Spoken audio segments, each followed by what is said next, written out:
अभी क्लास चल रही है कौन? क्योंकि आज शायद सर वो आज सचिन सर की चल रही है। चल रही है। Yes sir. तुम लोग नहीं लेते कितनी क्लास? सर मैंने थोड़ा लेट ज्वाइन करा था तो मैं थोड़ा पीछे चल रहा हूँ डीटी में। अच्छा, तुम अकेले ही हो पीछे, बाकी सब पराग? नहीं सर, है काफी, मतलब है और भी है, बट आगे सर एक ज्वाइन करा है। नहीं नहीं, पराग था वो शायद, वो पुराने वाले ग्रुप से ही है। वीडियो सेखे थे तुमने दोनों दोनों? बट सर मेरे अलावा और भी हैं। हाँ सर, देख लेते। वहां तक कोई प्रॉब्लम आई उन क्वेश्चंस को सॉल्व करने में जो अपन ने किए थे?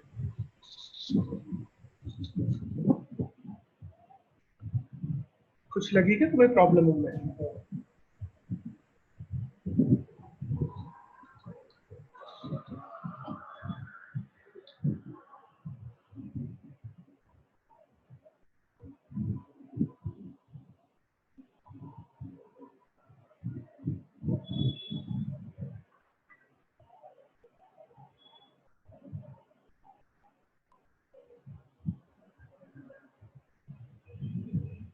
सर हाँ, क्या कह रहे थे सर आप? आपकी आवाज़ कट गई। मैं बोल रहा हूँ कि तुम्हें कुछ प्रॉब्लम्स लगी क्या जो क्वेश्चन तुमने वीडियोस में नो देखे सर। थे? हो गए थे वो सॉल्व? Yes sir. एक बार मेरे को थोड़ा सा आइडिया दे दो।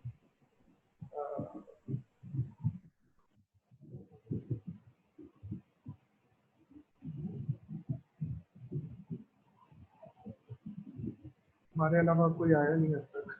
चलो, कोई नहीं। इनमें से तुम्हें याद हो कि कौन कौन से क्वेश्चन सॉल्व हो गए? एक बार थोड़ा सा आइडिया दे दो। फर्स्ट वाला हो गया?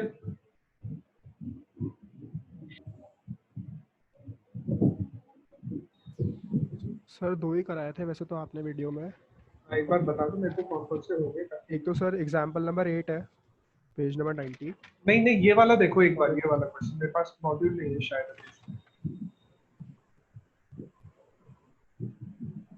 नहीं सर ये नहीं हुआ था। और ये वाला सेकंड?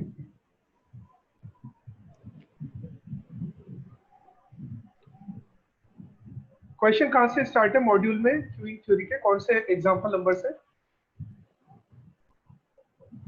क्या sir?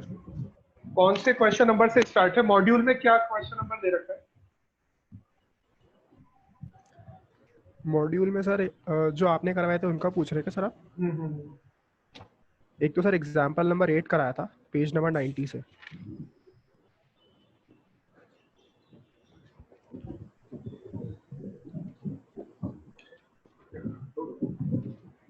Example number 8 page number 90। और एक एग्जाम्पल नंबर 12 पेज नंबर 93।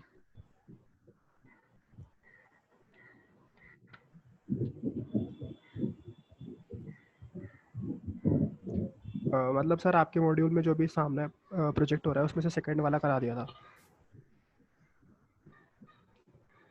चलो देखो, आ जाओ फर्स्ट क्वेश्चन करते हैं। फर्स्ट क्वेश्चन, बाकी तुम लोगों ने, सोनल, सचिन, तुम लोगों ने वीडियोस देख ली थी क्या दोनों?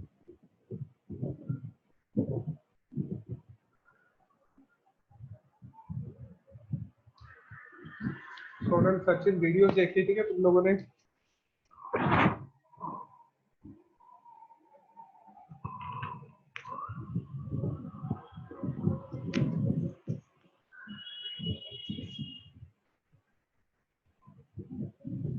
प्रॉब्लम आई क्या सचिन उनमें? सोनल तुम्हें?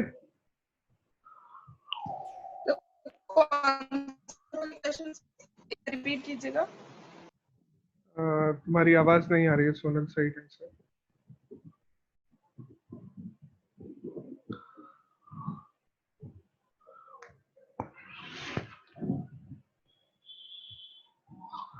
जो मैंने ग्रुप में भेजी थी, दो वीडियो से क्यूइंग थ्योरी की थी। एक तो इंट्रोडक्शन था फॉर्मूला वाला, और एक उसके बाद शायद एक दो क्वेश्चन किए थे अपन ने उसमें।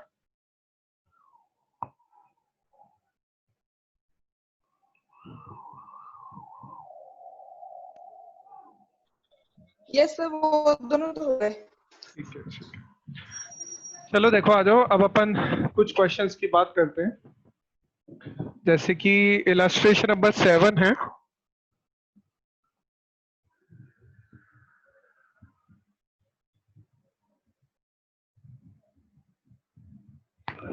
इलस्ट्रेशन नंबर 7 है पेज नंबर 89 पर। ठीक है, एक बार है ना क्वेश्चन को सिर्फ पढ़ के देखो, सॉल्व अपन अभी करेंगे, एक बार पढ़ के देखो सिर्फ क्वेश्चन को। क्यूइंग थ्योरी में सबसे इंपॉर्टेंट है क्वेश्चन को पढ़कर समझना कि क्वेश्चन कहना क्या चाह रहा है। तो जो भी एक बार डेटा दिया हुआ है उसको पढ़कर देखो।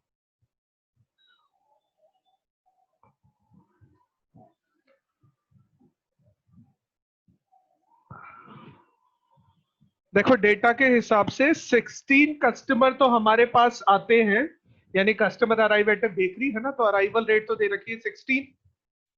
ठीक है, कि 16 कस्टमर तो हमारे पास आते हैं, और वहां पर है ना एक कस्टमर को जो सर्व करने में टाइम लगता है ना वो 3 मिनट का लगता है। तो देखो अगर मैं ये क्वेश्चन सॉल्व करूंगा तो अपनी जो अराइवल रेट को अपन बोलते हैं लेमडा। ठीक है, तो अराइवल रेट तो हो जाएगी अपनी 16 कस्टमर पर आवर।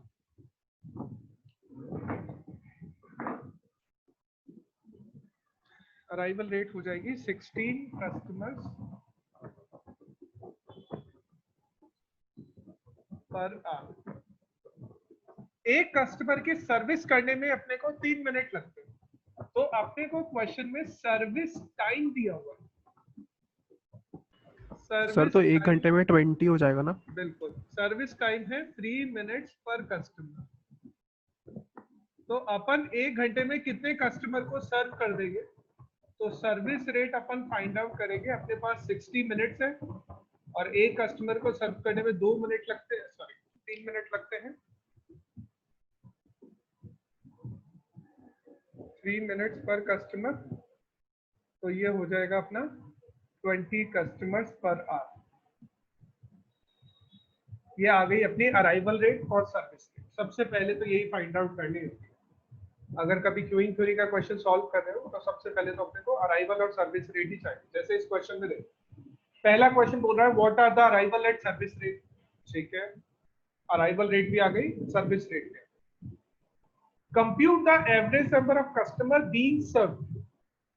अच्छा, इस लाइन का मतलब क्या है? इस लाइन का मतलब क्या है? जो सेकंड पार्ट पूछ रहा है इसमें, उसका मतलब क्या है?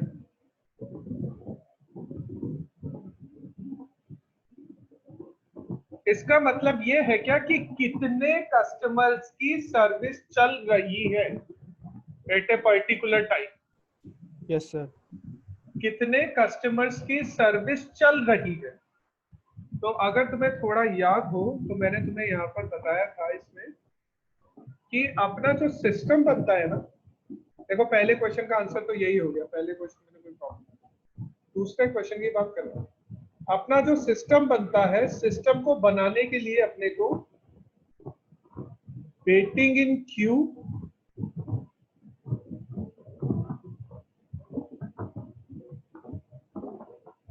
प्लस गेटिंग सर्विसेज दोनों को ऐड करना पड़ता है।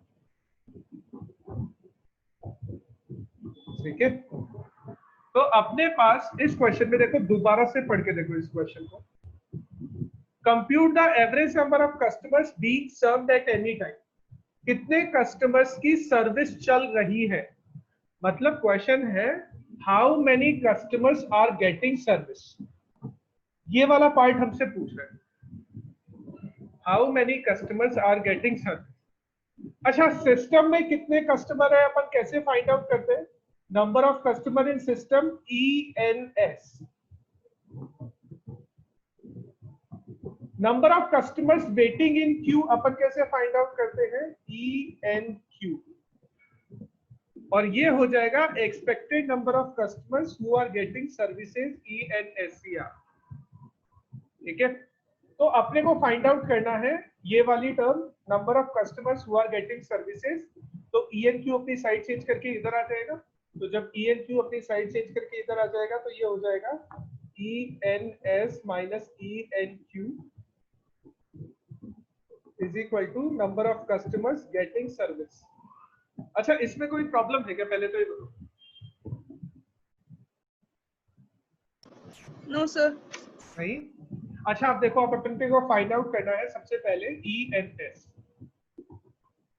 ENS का फॉर्मूला होता है lambda upon mu minus lambda. Lambda कितना दे रखा है 16 upon mu minus lambda 20 minus 16, मतलब 16 अपॉन 4, मतलब ये हो गया 4 कस्टमर्स पर आवर। ये तो हो गया अपना ENS।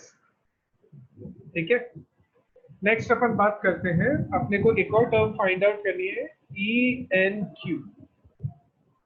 ENQ का फॉर्मूला होता है lambda square upon mu minus lambda. मैंने फॉर्मूला बनाने का तरीका सिखाया था तुम लोगों को उसमें वीडियो में, अगर देखा हो ध्यान से। तो लैम्डा स्क्वायर है अपना 16 का स्क्वायर करेंगे तो 256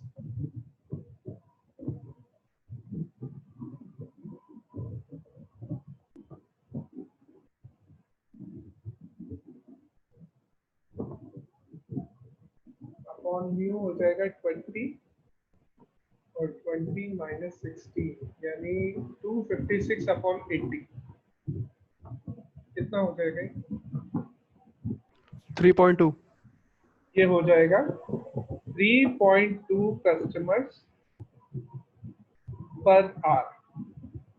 ठीक है, तो अपने पास दोनों चीजें आ गई, अपने पास म्यू, अपने पास ENS भी आ गया, तो ENS हो गया 4, ENQ हो गया माइनस का 3.2, यानी 3.2 माइनस करना है, ENSC आ जाएगा number of customers getting service, answer हो गया 0.8 कस्टमर पर आवर।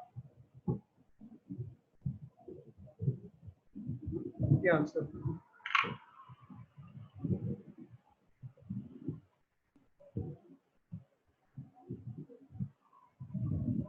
कुछ दिक्कत है इस सॉल्यूशन में तो पूछ लो। No sir. सर हाँ, सर आप क्या पढ़ा रहे हो? Queuing theory. सर मैंने आपको कहा था हमारी क्लास चल रही है, आपने ग्रुप पे भी मैसेज नहीं करा, हमने टॉपिक पूछा तो। कब तक चलती है तुम लोगों की क्लास? सर हमारी क्लास का कुछ भी आइडिया नहीं है, कभी भी सर कितना भी लेट ले लेते हैं। तो देखो सुनो, मैंने 2 वीडियो तो तुम्हें ग्रुप में भेज दी थी, वो देख ली ना तुमने? हाँ मैं एक और वीडियो भेज दूंगा तो भी देख। सर ऐसे हमारे रोज के लेक्चर छूट रहे हैं, आप रिप्लाई नहीं करते, आप वेट भी नहीं करते हो 5-10 मिनट भी। हम 4-5 बच्चे जिनके रोज लेक्चर छूट रहे हैं, जिनकी वजह से हमने रखवाया है, पर्टिकुलरली सचिन सर से बात करके हमारा तो पूरा यूं ही जा रहा है। देखो सुनो, तो सचिन सर से बोलो ना कि सर हमारी 3 बजे क्लास स्टार्ट हो जाती है, तो आप 3 बजे छोड़ दो।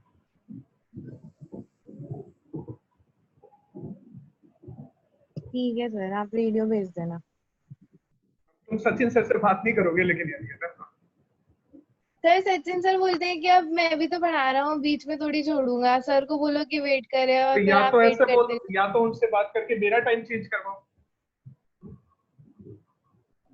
या तो ठीक है उनसे सर, कहो मैं बात सर आप है ना सर से बात कर लो, तो सर का टाइम चेंज कर दो, आप 3:15 बजे से कर दो। मेरे को वो वाली प्रॉब्लम नहीं है, टाइम वाली प्रॉब्लम नहीं है, मैं अब इसके बाद फ्री हूँ। सर आप रिप्लाई नहीं करते यार।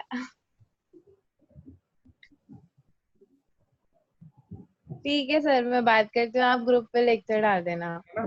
ठीक है। हाँ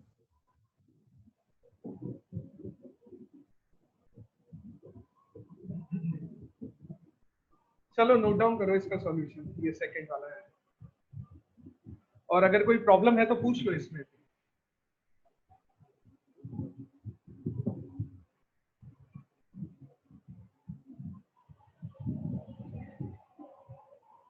मैंने जब 2 वीडियो क्यूइंग थ्योरी की भेजी है तो मैं क्यूइंग थ्योरी करवाऊंगा आगे। Yes sir.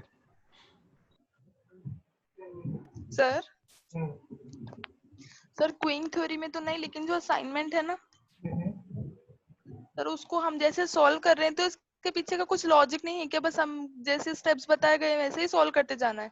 लॉजिक लॉजिक की चलो मैं बात करता हूँ भाई, एक बार ये कंप्लीट हो जाए उसके बाद बात करता हूँ कि वो ओके ऐसा सर। क्यों करते हैं, कि अपन क्यों जबरदस्ती माइनस कर रहे हैं फालतू में ही बैठ के। ऐसा क्यों हाँ करते सर, माइनस कर देते हैं, कवर्ड कर देते हैं जीरो को। हैं? हाँ हाँ मैं समझाऊंगा। Okay sir. ये सेकंड पार्ट हो गया कंप्लीट। Yes sir. चलो अब देखो थर्ड यस पार्ट सर। है ना। थर्ड पार्ट को आराम से पढ़ो, जल्दबाजी मत करना, आराम से पढ़ के देखो थर्ड पार्ट।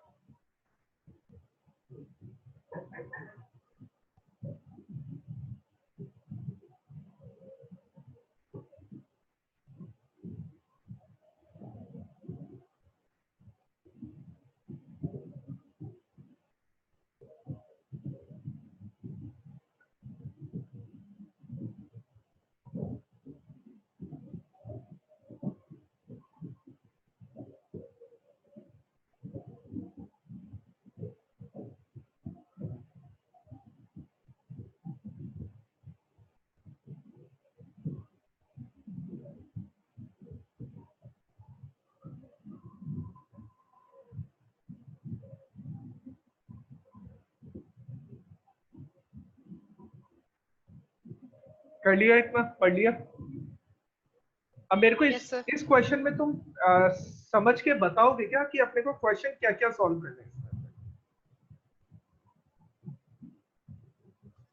सर एक तो number of customers in the system. ठीक है। एक sir waiting time of customers in the Q. ठीक है। एक waiting time of customers in the system. ठीक है। तो एक ही क्वेश्चन में यहाँ पर 3 अलग अलग क्वेश्चन दिए हैं। अच्छा है ना, जो ये फर्स्ट वाली लाइन लिखी हुई है ना, suppose it has been determined that, ये जबरदस्ती डाली गई लाइन, इस लाइन का कोई यूज नहीं है। क्वेश्चन है कि compute the average number of customers in system, पहला पार्ट।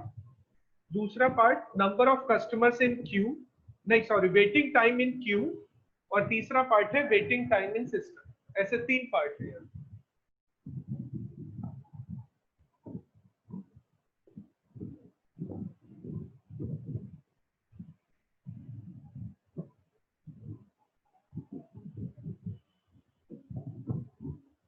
तीनों कर लोगे कंप्लीट अभी? Yes sir. करो।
कर लिए complete?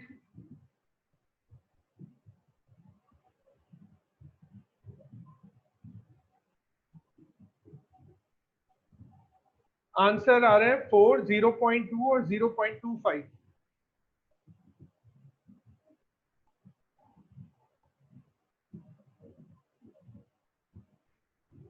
Yes sir, done. Answer देखो, 4 आ रहा है फर्स्ट का आंसर, फिर सेकंड का आंसर आ रहा है 0.2 और फिर आ रहा है 0.25।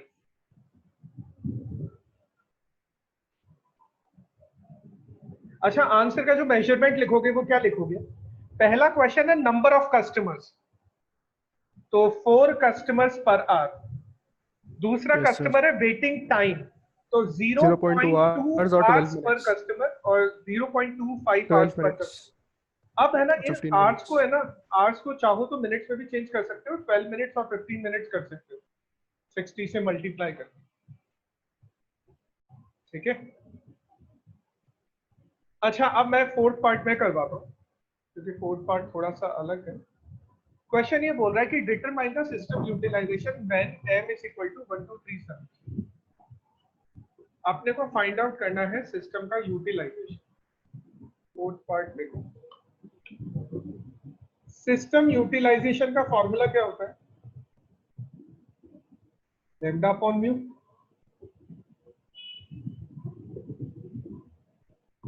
Yes sir. सिस्टम यूटिलाइजेशन का फॉर्मूला होता है लैम्डा अपॉन म्यू। ठीक है, तो देखो आप सुनो, यहाँ पर बोल रहा है कि अपने पास है ना सर्वर्स है ना, नंबर ऑफ सर्वर्स दे रखे हैं 1 2 and 3 सर्वर्स। अब इसका मतलब क्या होता है ये? मैंने तुम्हें शायद है ना, तुमने ध्यान दिया हो तो मैंने तुम्हें ये बताया था कि अपन जो क्यू सिस्टम यूज करते हैं ना, अपन क्यू सिस्टम यूज करते हैं infinite population and one service. Infinite population one service counter. ठीक है, तो इस क्वेश्चन में भी अपने पास यही दिया हुआ है। अगर तुम यहाँ पर क्वेश्चन पढ़ोगे तो वहां पर है कि अराइवल रेट और इस तरह से दिया हुआ है, और एक क्लर्क के लिए दिया हुआ है कि एक क्लर्क को 3 मिनट लगते हैं कस्टमर को सर्व करने। एक क्लर्क को कस्टमर को सर्व करने में 3 मिनट लगते हैं, है ना। अगर एक क्लर्क है और वो 3 मिनट में एक कस्टमर को सर्व कर देगा तो उसकी सर्विस रेट कितनी हो जाएगी? उसकी सर्विस रेट हो जाएगी 20 कस्टमर्स।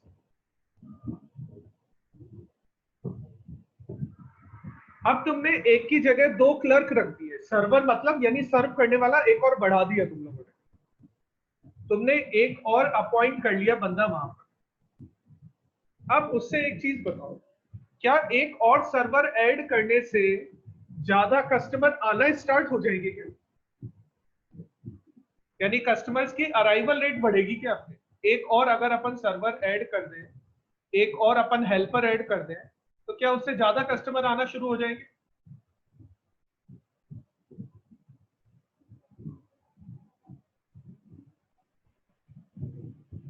अरे भाई, तुम लोगों की बेकरी की शॉप है, तुम्हारे वहां पर अभी एक ही बंदा काम कर रहा है, एक क्लर्क काम कर रहा है। अब तुमने क्या किया कि वहां पर एक और उसको हेल्पर को बिठा दिया उसके साथ में, तो अब नंबर ऑफ कस्टमर ज्यादा आना स्टार्ट हो जाएंगे क्या? सर कस्टमर्स तो उतने आएंगे बट सर्व करने में टाइम कम लगेगा अगर काउंटर ज्यादा होंगे तो। कस्टमर तो उतने ही आएंगे, लेकिन आपकी जो सर्विस रेट है ना वो इंक्रीज हो जाएगी। अब अगर एक बंदा 20 लोगों को सर्व कर देता है, तो अब हमने 2 बंदे हायर कर रखे हैं, तो वो कितने लोगों को सर्व कर देंगे? वो सर्व कर 40। देंगे 40। और अगर वही अपन 3 लोग हायर कर लेते, अपन अगर 3 लोग हायर कर लेंगे तो वो कर लेंगे कस्टमर 60 कस्टमर को सर्व करना। तो अगर अपने पास में एक ही सर्वर है, when one server is available, अगर अपने पास में एक ही सर्वर है तो फॉर्मूला के हिसाब से लैम्डा अपॉन म्यू, लैम्डा हो जाएगा अपना लैम्डा कितना दे रखा है इस क्वेश्चन में? 15। लैम्डा इज इक्वल टू 16 है 16 अपॉन 20, तो ये हो जाएगा 0.8। फिर दूसरा पॉइंट हो जाएगा 2 सर्वर अवेलेबल होंगे तो when 2 servers are 0.4। available, तो P is equal to हो जाएगा, यानी इसको P1 बोल देते हैं, P2 कर देते हैं इसको। लैम्डा तो सेम रहेगा लेकिन म्यू की वैल्यू चेंज हो जाएगी, तो लैम्डा तो रहेगा 16, यानी कस्टमर तो उतने ही अराइव होंगे, लेकिन हमारी सर्विस रेट इंक्रीज हो जाएगी, तो 16 अपॉन 40 करेंगे तो 0.4। और लास्ट है when 3 servers are available, तो लैम्डा अपॉन म्यू 3, 16 अपॉन 60, और आंसर कितना हो जाएगा? 0.2666। 0.266। ये आंसर हो जाएगा सिस्टम यूटिलाइजेशन। मतलब ये है कि अगर आप नंबर ऑफ सर्वर इंक्रीज कर देते हो ना, तो नंबर ऑफ सर्वर इंक्रीज करने से आने वाले कस्टमर्स पर कोई फर्क नहीं पड़ेगा। फर्क किन पर पड़ेगा? फर्क पड़ेगा जो आप सर्विस कर रहे हो वो रेट इंक्रीज हो जाएगी।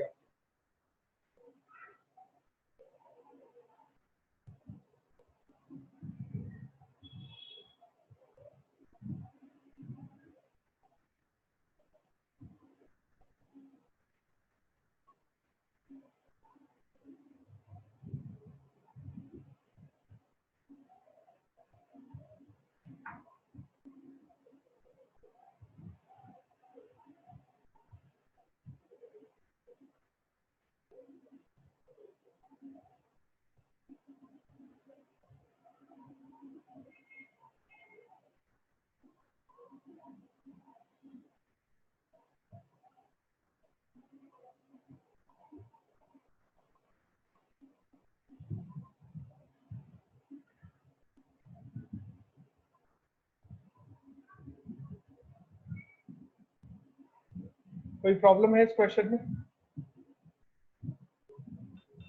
No sir.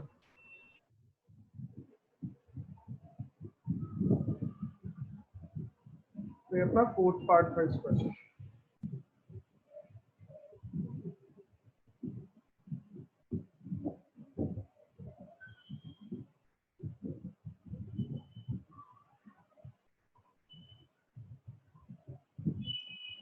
नेक्स्ट देखो, इलस्ट्रेशन नंबर 8 हो गया था अपना, है ना? इलस्ट्रेशन नंबर 9 हो गया था क्या?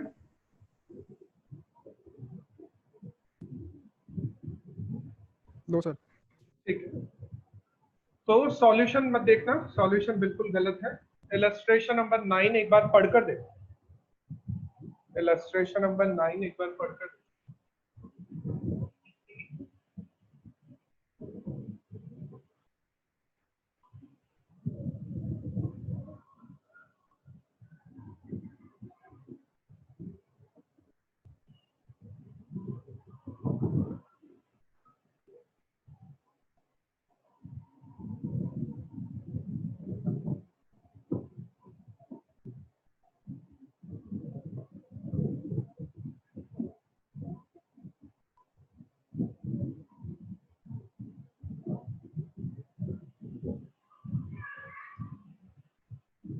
अब मेरे को सबसे पहले, अगर पढ़ लिया है तुम लोगों ने, तो सबसे पहले मेरे को अराइवल और सर्विस रेट बताओ।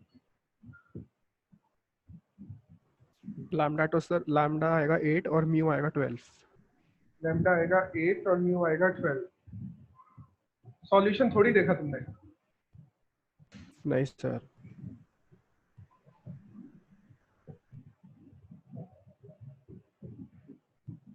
अच्छा, सबको पता लग गया कि लैम्डा है 8 और म्यू है 12?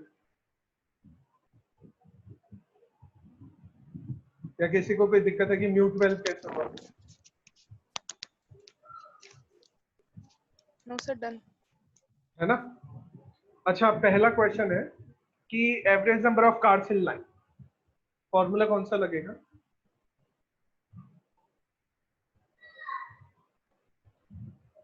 Average number of cars in line, कौन सा फॉर्मूला लगेगा? ENQ। Number of customers in queue. बिल्कुल। तो देखो अपना यहाँ पर जो लेमडा है, लेमडा की वैल्यू है 8 और 8 कार्स पर आवर, और सर्विस रेट है अपनी 12 कार्स पर आवर। ठीक है, चलो अब नेक्स्ट है ना, इसमें पहला क्वेश्चन पूछ रहा है कि find out how many cars in line, number of cars. लेकिन है ना, इस क्वेश्चन में एक छोटा सा ट्विस्ट, अगर तुम ये क्वेश्चन ढंग से पढ़ोगे ना, तो इस क्वेश्चन में बोल रहा है कि जो अराइवल रेट है ना, वो हमेशा ऐसी नहीं होती है। वो अराइवल रेट एक पर्टिकुलर सैटरडे की मॉर्निंग की दे रही है। अराइवल रेट हमेशा इस तरह से 8 कार्स पर आवर हमेशा अराइव नहीं होती है। एक उन्होंने टिपिकल सैटरडे मॉर्निंग का एग्जांपल लिया है और वहां से उन्होंने अराइवल रेट को पिक किया। सर तो 8 वाला फॉर्मूला लगता है। बिल्कुल, मैंने एक फॉर्मूला लिखवाया था, expected number of customers in queue at a certain point of time. यहाँ पर क्या है कि पूरे एवरेज की बात नहीं कर रहे कि हर रोज ऐसा ही होता है या हर आवर में ऐसा ही होता है। ये बात कर रहा है एक पर्टिकुलर पॉइंट ऑफ टाइम की, ऐसा सिर्फ सैटरडे की मॉर्निंग को होता है, और वो भी किसी टिपिकल सैटरडे मॉर्निंग को होता है। ऐसा सारे सैटरडे मॉर्निंग पे नहीं, किसी पर्टिकुलर सैटरडे मॉर्निंग को ऐसा होता है। इसीलिए इस क्वेश्चन में फॉर्मूला तो ENQ का ही लगेगा, लेकिन वो ENQ का फॉर्मूला होगा पॉइंट ऑफ टाइम के।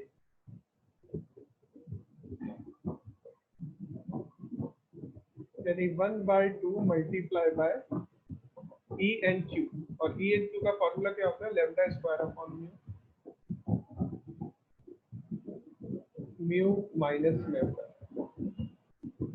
1/2 multiplied by 16 divided by, sorry 16 कैसे, 64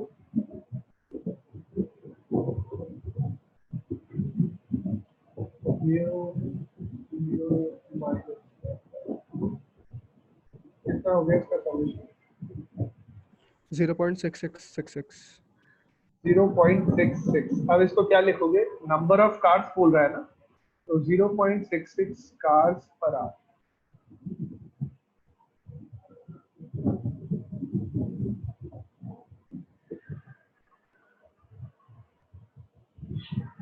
ये तो हो गया first part.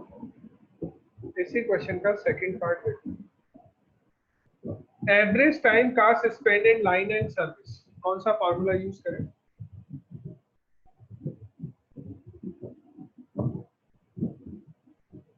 Average time cars spend in line and service. Fifth वाला सर, EWQ। क्यू और EWS दोनों? दोनों नहीं, देखो लाइन में भी है, ओके, सर्विस में भी। समझना। सेकंड जो फॉर्मूला यूज कर रहे हैं उसके लिए समझ। सेकंड फॉर्मूला बोल रहा है लाइन में भी है और सर्विस भी ले रहे हैं, तो लाइन और सर्विस मिलकर बनके क्या बनता है? सिस्टम।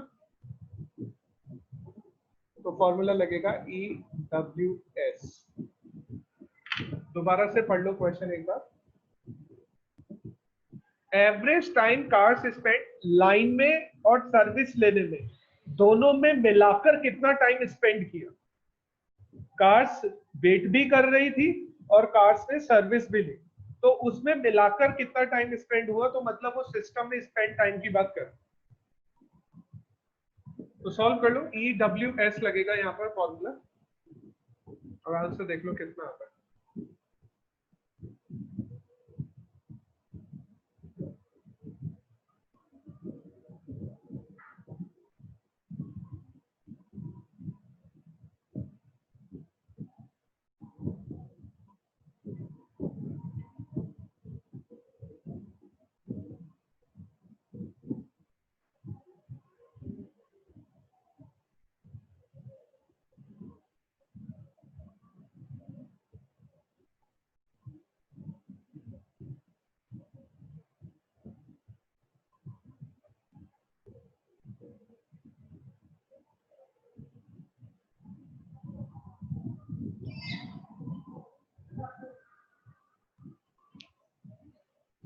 सर इसका आंसर क्या आ रहा है बी पार्ट का? इसका 10 मिनट्स या 15 मिनट्स आ रहा है शायद। कितना आ रहा है तुम्हारा? इसका सेकंड का आंसर गलत दे रखा है इसमें ये जो 10 सर मिनट्स 15 आ रहा है, 15 ये मिनट। गलत दे रखा है। 10 मिनट तो है ना, देखो 5 मिनट का ऑपरेशन है, 10 मिनट तो उसको है ना क्यू में रहना पड़ता है, तो 10 मिनट जो टाइम है ना वो तो क्यू का है। सर्विस में भी 5 मिनट लगते हैं, तो टोटल उसको 15 मिनट्स आंसर आएगा यहाँ पर उसको। Yes sir. तो इसको करेक्ट कर लेना, मॉड्यूल में 15 मिनट है इसका करेक्ट आंसर। चलो इलस्ट्रेशन नंबर 11।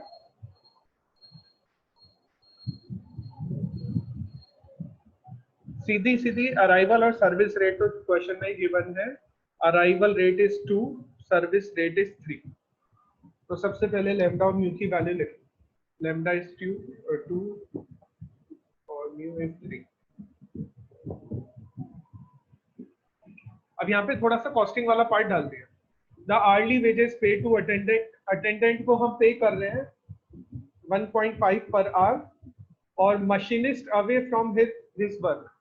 अच्छा देखो सुनो, मशीनिस्ट और मैकेनिक दोनों में फर्क समझो।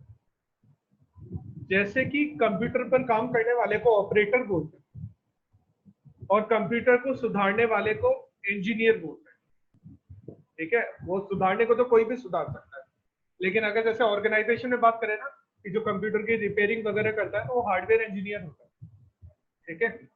तो ऐसे ही मशीन को सुधारने का काम जो करता है ना वो होता है मैकेनिक, और जो उस मशीन पर काम कर रहा है बंदा, जो उस मशीन को यूज करेगा, वो होता है मशीनिस्ट।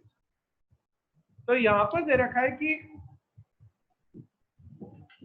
अटेंडेंट की जो कॉस्ट है ना वो तो है 1.5 पर आवर। तो देखो मैं सब डेटा एक बार लिख देता हूँ, इसमें क्या क्या डेटा दिया हुआ है। अपने को इस क्वेश्चन में लैम्डा दिया हुआ है 2 machinist per hour, 2 machinist arrive होंगे, ठीक है, और हमारा जो काउंटर है वो 3 मशीनिस्ट को सर्व कर सकता है। हमारे काउंटर पर हमने एक अटेंडेंट को बिठा रखा है और जो अटेंडेंट को अपन वेजेस दे रहे हैं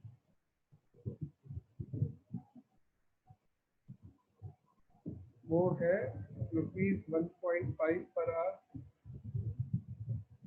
और एक अपना जो एक क्वेश्चन में एक और कॉस्ट गिवन है, क्वेश्चन में कॉस्ट गिवन है hourly cost of a machinist away from his work. Machinist अपने काम से दूर है, ठीक है, यानी मैं उसको बोल देता हूँ away cost. Away cost given है ₹4 पर आवर। ये डेटा अपने को क्वेश्चन में दिया सबसे पहले। अब इस क्वेश्चन का फर्स्ट पार्ट में फॉर्मूला कौन सा लगेगा?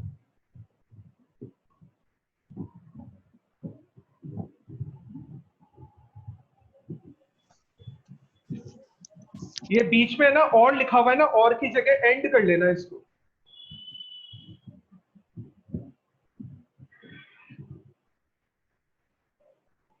Sir number of customers in system.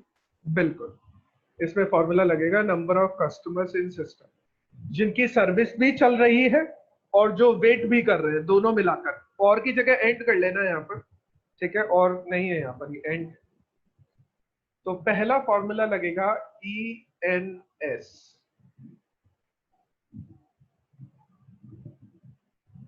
Use करो, देखो ENS, आंसर आएगा 2।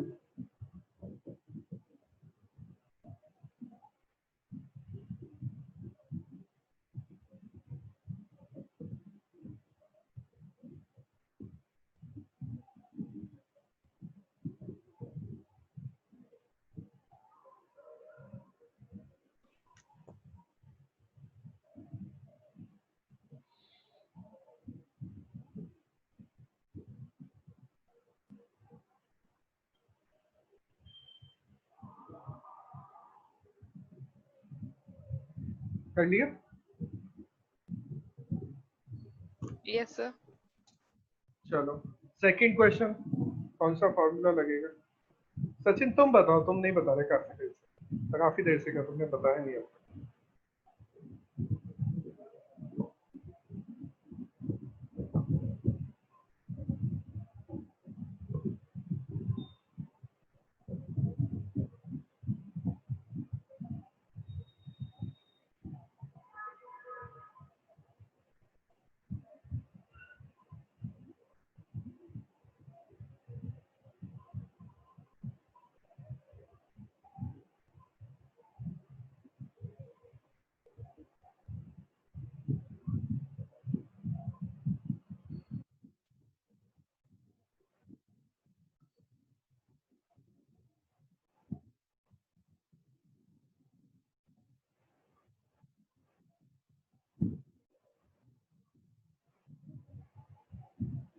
सचिन कौन सा फॉर्मूला लगेगा? बता दिए 6। अच्छा, मैं फॉर्मूला ऊपर नीचे लिखवाता है ना, मैं किसी को पता नहीं, कोई और अलग तरह से लिखवाता हूँ, तुम्हें किसी और तरह से लिखवाया, मेरे को क्या पता चलेगा 6 वाला कौन सा फॉर्मूला है?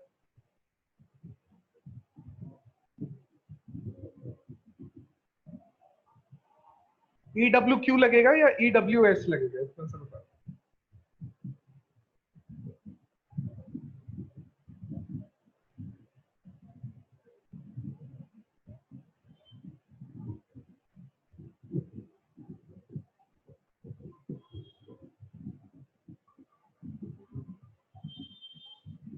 EWS लगेगा। और कोई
कौन सा फॉर्मूला लगा है इसमें सेकंड में, EWS या EWQ?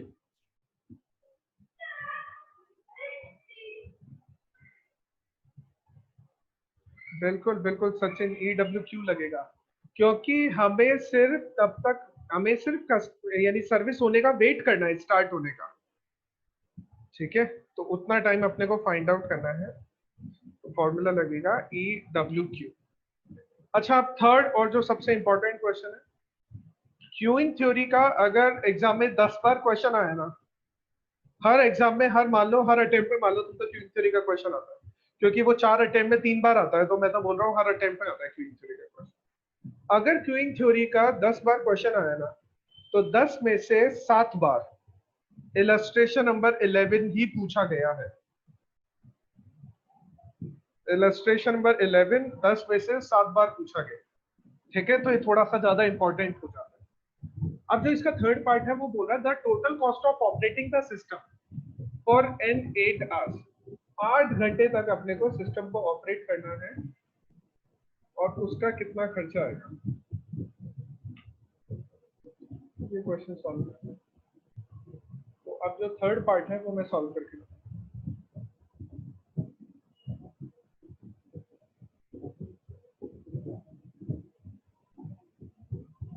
Operating cost of system for 8 hours.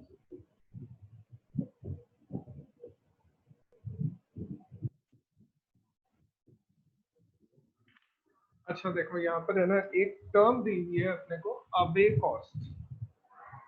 Machinist अपने काम से दूर है, उस कॉस्ट को वापस से पढ़ लो।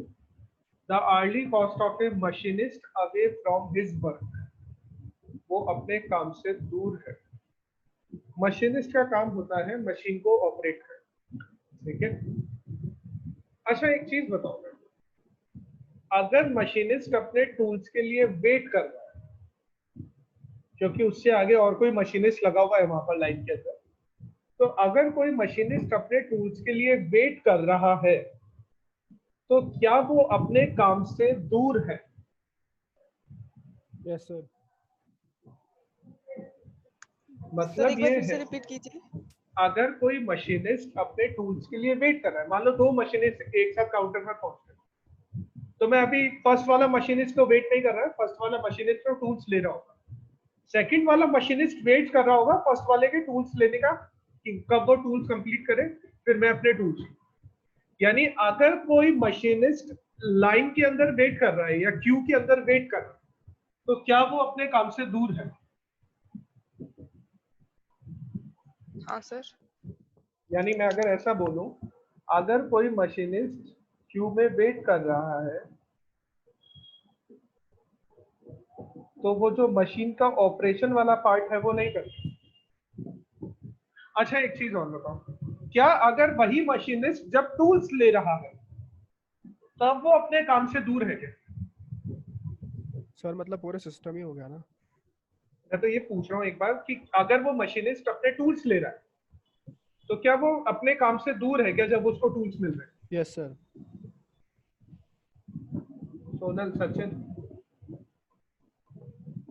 नहीं सर, वो उसके ऑपरेशन में ही आया। अब देखो सर, 1 घंटे में हम कितने मशीनिस्ट को टूल दे पाते हैं? 3 मशीनिस्ट को दे पाते हैं।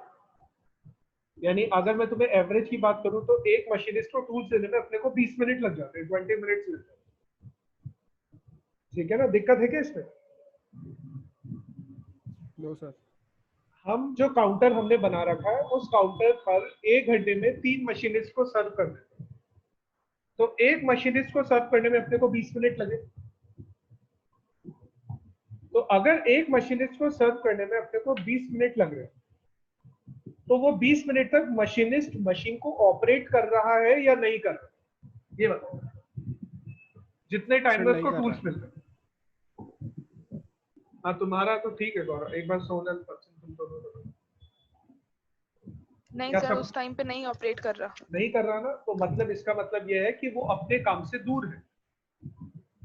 इसका मतलब अगर उसको टूल्स मिल भी रहे हैं ना, यानी उसको सर्विस मिल भी रही है ना काउंटर पर, तब भी वो अपने काम से दूर है, दोनों ही कंडीशन, मतलब ये मिलके बन गया सिस्टम। इसका मतलब ये है, फॉर एग्जांपल ये काउंटर है, यहां पर दो लोग खड़े, एक जो टूल्स ले रहा है और एक फिर इसका वेट कर रहा है, क्या ये दोनों ही अपने काम से दूर है क्या? हाँ सर। इसका मतलब ये हुआ कि सिस्टम में जितने भी मशीनिस्ट हैं, सारे के सारे मशीनिस्ट अपना काम नहीं कर रहे, जो भी मशीनिस्ट सिस्टम में है। ठीक है, मतलब समझ गए कि जो भी मशीनिस्ट अपना सिस्टम के अंदर है, चाहे वो टूल्स ले रहा है चाहे वो टूल्स लेने का वेट कर रहा है, दोनों अपना काम नहीं कर रहे, अपने काम से दूर है। तो अगर अपने को 8 आवर्स की सिस्टम की कॉस्ट फाइंड आउट करनी है, तो यहाँ पे समझो सबसे पहले तो आ जाएगी अपनी अटेंडेंट की वेजेस।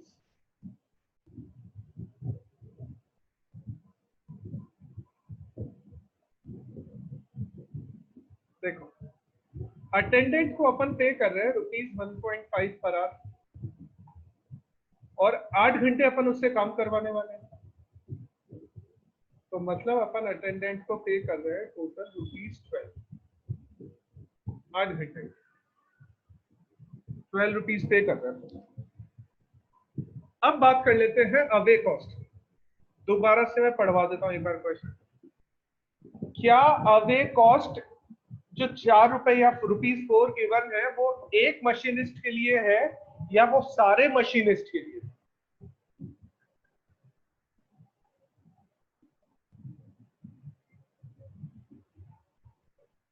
ये बताओ मेरे को। सर एक मशीनिस्ट का है। सर एक मशीनिस्ट के लिए, क्योंकि वहां पे लिख रहा है hourly cost of a machinist, यानी वो एक मशीनिस्ट की बात कर रहा है।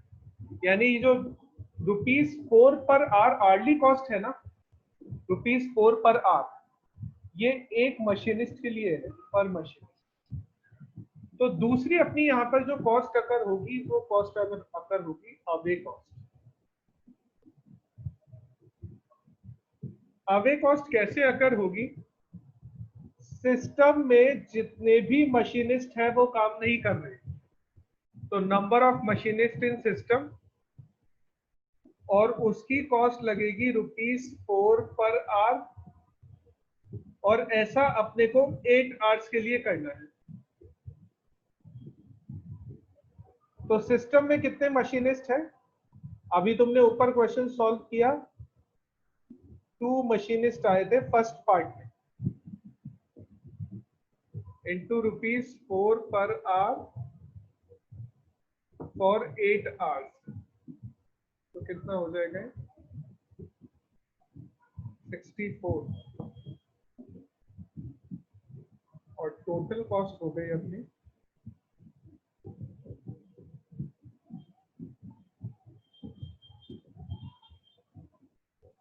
76। कुछ पूछ रहा है तो पूछो।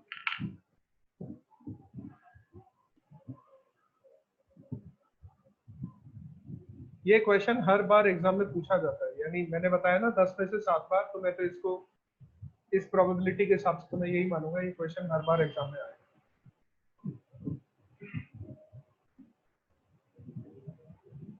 कोई भी प्रॉब्लम है तो पूछ लो एक बार। ENS क्यों लिया, 4 पर आवर कहाँ से आया, 8 आवर्स कैसे आया, कोई भी प्रॉब्लम है तो पूछ लो, नहीं है तो नोट डाउन कर लो।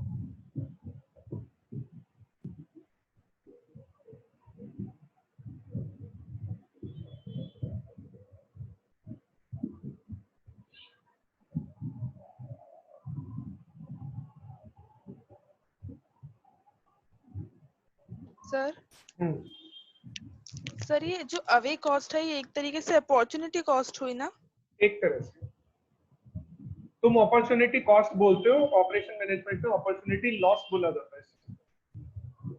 Okay sir.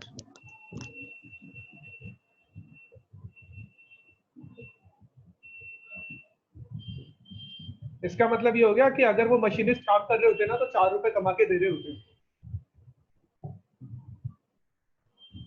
लेकिन वो काम नहीं कर पा रहे क्योंकि वो टूल्स के लिए वेट कर रहे हैं, तो वो काम नहीं कर पा रहे, इसलिए अपने को लॉस हो रहा है वहाँ पर थोड़ा सा।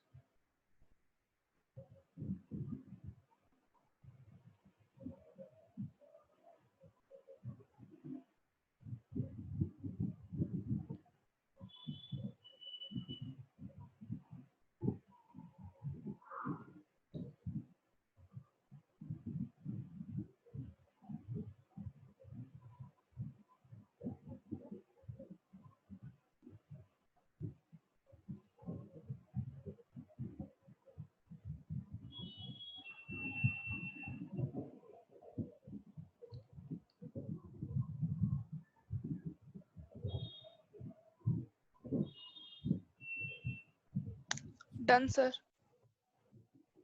सचिन, गौरव, तुमने भी कर दिया कंप्लीट? Yes sir. अब इसी का फोर्थ पार्ट भी है, इस क्वेश्चन का एक फोर्थ पार्ट, वो भी पढ़ लो एक बार।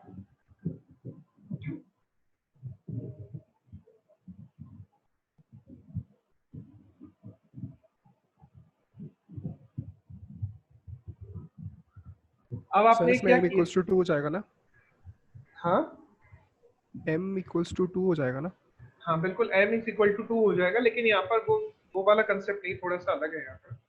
क्वेश्चन देखो, क्वेश्चन ये बोल रहा है कि आपके पास आपने 2 अटेंडेंट हायर कर लिए, ठीक है, एक तो ऑलरेडी था, आपने एक और हायर कर लिया, आप उनको पेमेंट कर रहे हो 1.5 पर आवर,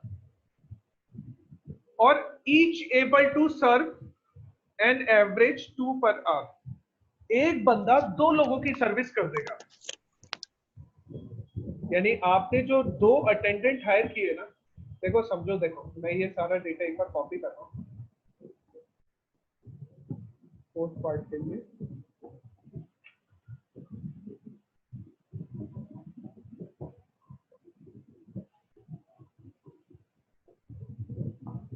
तो फोर्थ पार्ट को समझो, आपके पास एक अटेंडेंट तो ऑलरेडी था, आपने एक और अटेंडेंट हायर कर लिया, ठीक है, तो अटेंडेंट तो हायर हो गया, तो आपने उसको 1.5 पर आवर पे किया फॉर 2 अटेंडेंट्स।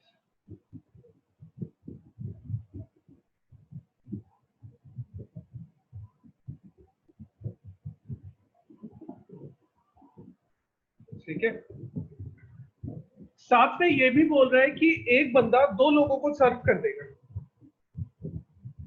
अगर क्वेश्चन में ये नहीं बोलता ना कि एक बंदा 2 लोगों को सर्व कर देगा, तो अपन क्या करते हैं, जो सर्विस रेट अपने को यहाँ पर 3 दे रखी है ना, अपन उसको डबल करके 6 कर देते हैं। जैसे अपन ने जो लास्ट वाला क्वेश्चन सॉल्व किया था, लास्ट टू लास्ट, उसमें अपने को नॉर्मल सर्विस रेट दे रखी थी 20, एक और सर्वर ऐड किया तो अपन ने क्या कर दी, 40 कर दी। लेकिन इस क्वेश्चन में अपने को स्पेसिफाई कर दिया कि एक बंदा 2 लोगों को सर्व कर पाएगा। मैं दोबारा से क्वेश्चन बता देता हूं,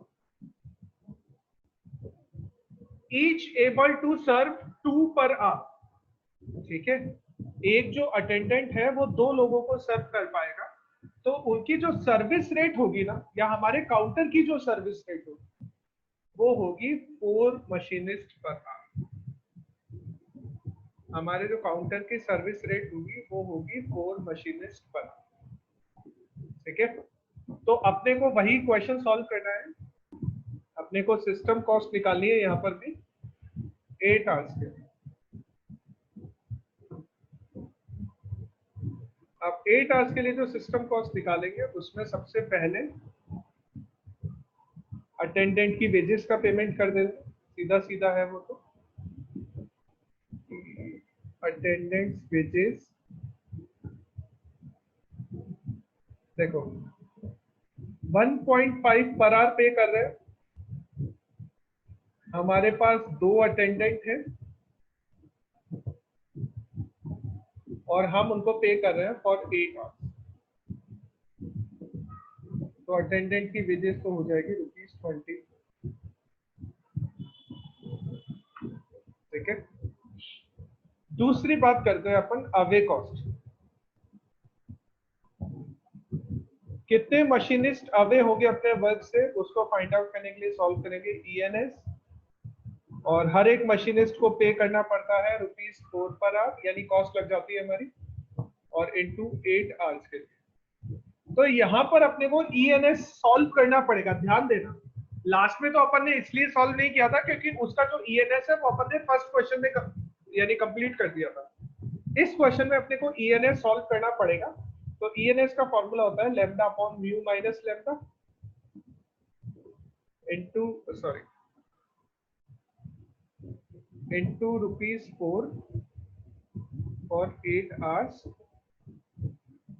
तो अगर यहाँ पर सॉल्व करेंगे lambda upon mu minus lambda, तो 2 डिवाइडेड बाय 4 माइनस 2 1 आ जाएगा। ये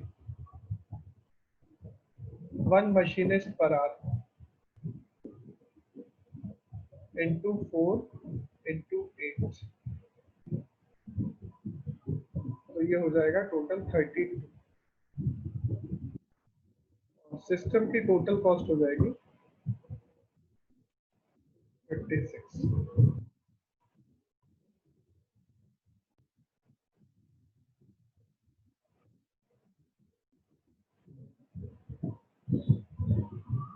दिक्कत है तो पूछो। हो गया सर। ठीक है, नोट डाउन कर लो।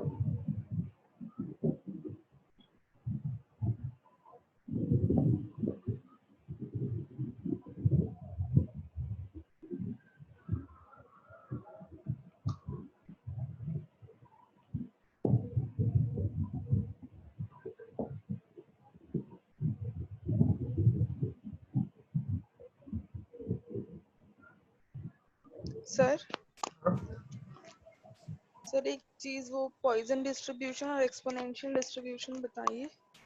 पॉइसन डिस्ट्रीब्यूशन, एक्सपोनेंशियल डिस्ट्रीब्यूशन, अगर तुम प्रोबेबिलिटी डिस्ट्रीब्यूशन पढ़ते हो ना तो वहां पर यूज किया जाता है। हमारे काम का नहीं है वो, क्या है वो ज्यादा ही डेप्थ हो जाएगा। पॉइसन तुमने कभी सुना हो बायनोमियल नॉर्मल पॉइसन डिस्ट्रीब्यूशन? हाँ, वो वहां पर यूज आता है। यहाँ पर तो ऐसा मान लो सिर्फ नाम दिया है, मैंने तुम्हें बताया था। तुम तो ये मान लेना कि अपना जो अराइवल होता है वो पॉइजन पर, अराइवल होता है वो पॉइजन होता है, और जो सर्विस होती है वो एक्सपोनेंशियल होती है। ठीक है, तुम तो ये मान के चलना है यहाँ पर। इसमें नहीं तो ज्यादा ही डेप्थ हो जाएगा पॉइजन एक्सपोनेंशियल। ओके। तुम्हारा वैसे पढ़ा हुआ कहाँ पर है वो पॉइजन एक्सपोनेंशियल फॉर्मूला? सर इसी बुक में पढ़ा है।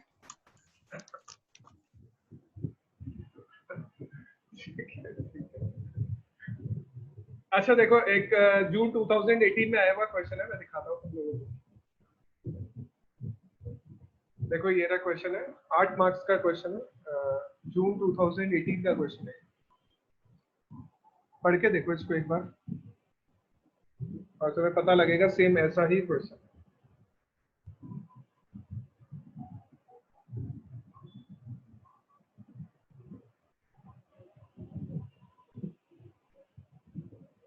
इसका क्या करो, तुम स्क्रीनशॉट ले लो और ये क्वेश्चन तुम्हें कंप्लीट कर लो।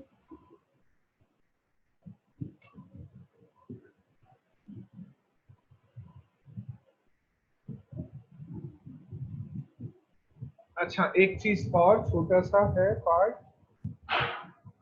Illustration number 12। इलस्ट्रेशन नंबर 12 करवा दिया था क्या मैंने? Yes sir. तो इलस्ट्रेशन नंबर 12 कंप्लीट हो गया। इलस्ट्रेशन नंबर 12 अगर कंप्लीट हो गया तो अपना क्यूइंग थ्योरी भी कंप्लीट हो गया। एक मैंने क्वेश्चन तुम्हें बता दिया, इसकी थोड़ी सी प्रैक्टिस कर लो लास्ट वाले क्वेश्चन की, जो अपना एग्जाम में पूछा हुआ है क्वेश्चन। ठीक है, जून 2018 का क्वेश्चन ये रहा। ठीक है, अगर मैं और देखूं तो दिसंबर 2017 में भी आया था शायद ये क्वेश्चन।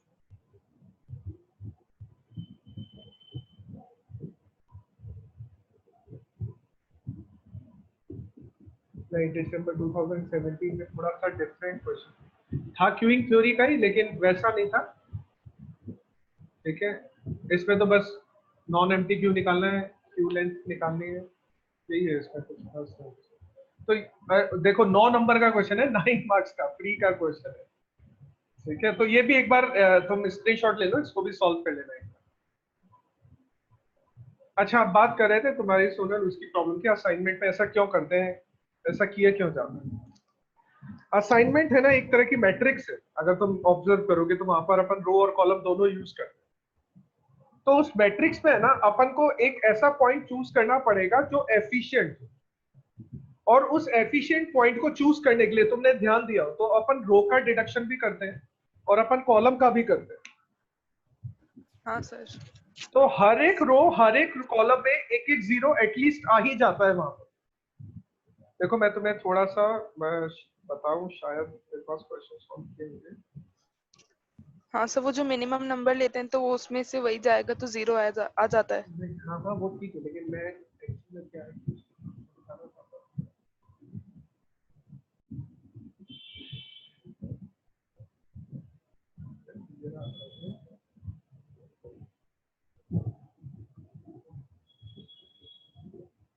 देखो अपन ने रो ऑपरेशन किया तो हर एक रो में एक जीरो आ गया, यानी हर एक रो में एक इफेक्टिव नंबर आ गया। देखो समझ, देखो इस वाली रो में एक तो ये रहा, इस वाली रो में ये रहा, इस वाली रो में दो दो आ गए, ठीक है। इस वाली में आ गया ये रहा, इस वाली में आ गया ये रहा, इस वाली। सर इधर 0 आने का मतलब है कि वो उस वाली जॉब को इफेक्टिवली कंप्लीट कर लेगा। बिल्कुल, वो उस वाली जॉब को इफेक्टिवली कंप्लीट कर सकता है। अब है ना, जब अपन कॉलम ऑपरेशन करते हैं ना, अब यहाँ पर तुम्हें हर एक रो में एक एक जीरो तो मिल गया, लेकिन जब तुम कॉलम ऑपरेशन करोगे ना तो हर एक कॉलम में भी एक एक जीरो आ जाएगा, एटलीस्ट एक जीरो तो आएगा ही आएगा। जैसे देखो तुम अगर ऑब्जर्व करोगे ना तो इस वाले कॉलम में अभी एक भी जीरो नहीं है, यानी इस वाले कॉलम को कंप्लीट करने के लिए कोई भी एफिशिएंट नहीं है अभी तक, है ना। तो जब तुम कॉलम ऑपरेशन करोगे ना तो कॉलम ऑपरेशन में ध्यान देना, देखो इस वाले में भी एक जीरो आ गया, एटलीस्ट एक जीरो तो आ ही गया। देखो यहाँ पर दो जीरो आ गए। हाँ सर। अब क्या होता है कि ये सब करने के बाद में, यानी अपन ने क्या कर दिया, हर एक रो हर एक कॉलम में एटलीस्ट एक इफेक्टिव जॉब रख दी है। हर एक रो हर एक कॉलम में एटलीस्ट एक इफेक्टिव जॉब रख दी है, ठीक है। अब थोड़ा सा 2 मिनट दो मेरे को, इसमें थोड़ा सा सफाई करनी पड़ेगी।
देखो इस टेबल में देखो, तुम्हें हर एक रो हर एक कॉलम में एटलीस्ट एक जीरो तो मिलेगा ही मिलेगा। हाँ सर। ठीक है। अब तुमने क्या किया, आगे वाले ऑपरेशन पर नहीं गए, वो अपन करते हैं ना कि कवर करना है, ये करना है, वो करना है, कुछ नहीं किया। अपन क्या करते हैं, जितने भी जीरो अपने को यहाँ पर दिख रहे हैं ना उसमें से इफेक्टिव ये सारे के सारे इफेक्टिव एफिशिएंट जॉब्स है। तो यहाँ पर इन जीरो को सेलेक्ट करना स्टार्ट करते हैं। तो जैसे मैं ऐसे देखता हूँ, देखो समझता हूँ, एफ के पास में है ना केवल एक ही जॉब है ढंग से करने के लिए, तो मैं ये वाला जीरो सेलेक्ट कर लेता हूँ। एफ के पास में एक ही जॉब है कंप्लीट करने के लिए, बाकी सब भी कंप्लीट कर सकता है लेकिन सबसे इफेक्टिव वो यही कंप्लीट कर पाए, तो मैं ये वाला जीरो सेलेक्ट कर लेता हूँ। आगे देखो, और भी कोई ऐसा है क्या जिसके पास केवल एक ही जॉब है कंप्लीट करने के लिए? बिल्कुल। सर सेकंड ई के पास, ई के पास भी एक ही जॉब है कंप्लीट करने के लिए। और यहाँ पे देखो इसके पास ये हो गई ना, देखो ये होने की वजह से ये कैंसिल हो जाएगा और ये ही जॉब बचेगी इसके पास ये कंप्लीट। और ये इसकी वजह से ये हो जाएगा, ये जॉब इसके पास आ जाएगी, ये कैंसिल है, ये भी कैंसिल हो जाएगा, ये जीरो सारे सेलेक्ट नहीं हो पाए। अब तुम यहाँ पे एक चीज ऑब्जर्व करोगे ना, तो जॉब्स कितनी है? 6, मैन कितने हैं? 6, लेकिन सिलेक्शन कितने हुए? 5। तो यानी अभी तक एक मैन को जॉब नहीं मिली है और वो मैन है डी। डी मैन को अब तक जॉब नहीं मिली है, ठीक है? तो इसके लिए अपने को आगे बढ़ना पड़ता है। इसके लिए आगे कैसे बढ़ना पड़ता है? क्योंकि डी के पास में अब और कोई जीरो नहीं है सिलेक्शन करने के लिए। तुम अगर यहाँ पर ध्यान दोगे ना, तो डी के पास जो एक जीरो था ना, वो भी अपन यूज कर चुके हैं, क्योंकि अपन ने ये नीचे वाला जीरो जब सेलेक्ट किया ना, तो ऊपर वाला जीरो ऑटोमेटिकली कैंसिल हो जाएगा। तो डी के पास अब और कुछ नहीं है सिलेक्शन के लिए। तो अगर डी के पास कुछ नहीं है सिलेक्शन के लिए, तो अपन नेक्स्ट मैट्रिक्स में जाते हैं। और ध्यान दो, डी के पास अब दो सिलेक्शन के लिए पॉसिबिलिटी अवेलेबल है। उसको करने के लिए अपने को वो पूरी स्टेप्स फॉलो करनी पड़ेगी, वो सब चीजें करनी, कि वो अनकवर्ड में से मिनिमम लो, इंटरसेक्शन पर ऐड करो, वो सब चीजें करनी पड़ेगी अपने को। लेकिन तुम ध्यान देना, ये चीज यहाँ पर क्या हुआ कि लास्ट वाली टेबल अपन ऑब्जर्व करेंगे, तो लास्ट वाली टेबल में, लास्ट वाली मैट्रिक्स में डी के पास अपना देखो, डी के पास एक भी जॉब नहीं मिली, डी को एक भी जॉब नहीं मिली। तो अपन ने यहाँ पर देखा कि यहाँ पर इस मैट्रिक्स में प्रॉब्लम है कि सारे वर्कर्स को जॉब नहीं मिल पा रही है। तो अपन ने उस स्टेप को एक्सटेंड करके आगे लेकर गए, तो डी के पास अब 2 जीरो हो गए अपने। ये जो क्रॉस किया हुआ है ना, ये भी जीरो है डी के लिए। अब यहाँ पर वो जॉब नहीं मिली, कोई बात नहीं, डी के पास दूसरी जॉब अवेलेबल है, तो वो भी ट्राई कर सकते हैं। सेकंड मोस्ट एफिशिएंट जॉब बोलेंगे उसको, ठीक है? तो इसमें इस तरह से। Okay sir, okay, thank you sir. अब है ना, जो बाकी जो 2 क्वेश्चन मैंने तुम्हें अभी दिए हैं क्यूइंग थ्योरी के, वो कंप्लीट कर लेना, और अगर उनमें कोई प्रॉब्लम आती है तो मेरे से पूछना।